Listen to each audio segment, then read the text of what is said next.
Michigan is making a bold move to electrify its future. But is it enough, and is it fair?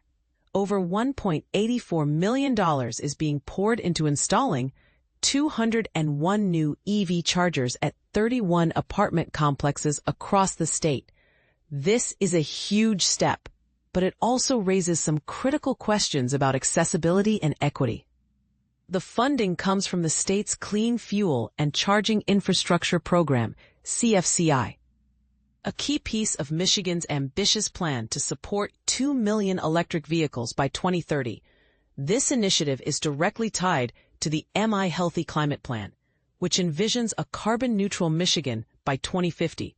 That's a monumental goal, and expanding EV charging infrastructure is crucial. Launched in 2024 with a substantial $30 million state investment, the CFCI program is prioritizing multifamily housing in its initial phases. Why? Because apartment residents often lack the convenience of at-home charging, putting them at a disadvantage when considering an EV. Smart move, right? But here's where it gets controversial. Is focusing solely on apartments the most effective way to promote EV adoption across all demographics? To further boost participation, a revised request for proposals dedicates $5 million specifically to non-public Level 2 AC charging stations at multifamily properties. The Michigan Department of Environment, Great Lakes and Energy, EGLE, has also broadened eligibility, welcoming applications from new housing developments and a wider range of property owners and organizations. This is designed to encourage more participation. But will it be enough to overcome potential hurdles like upfront costs and logistical challenges? Individual grants are capped at $300,000, and applicants generally need to match 30% of the requested funds.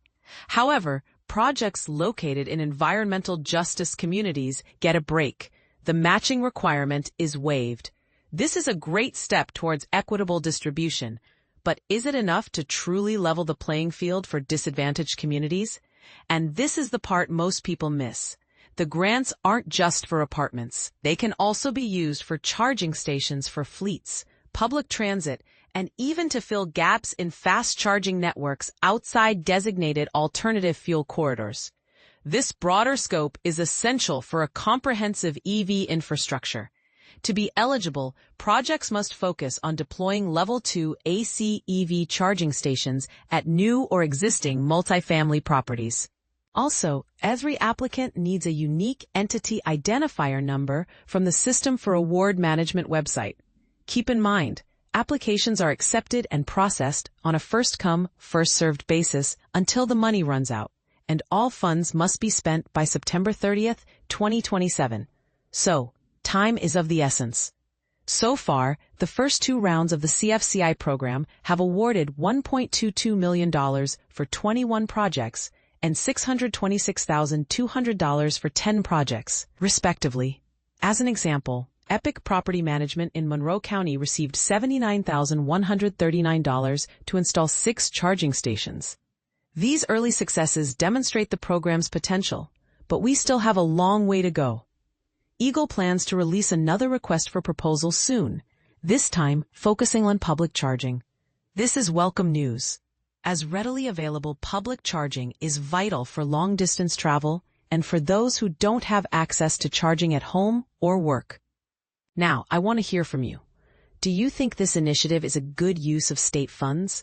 Is focusing on apartments the right approach, or should the program prioritize other areas, like public charging, or incentives for individual EV purchases? And crucially, how can we ensure that these resources are distributed fairly and equitably across all communities in Michigan? Let me know your thoughts in the comments below.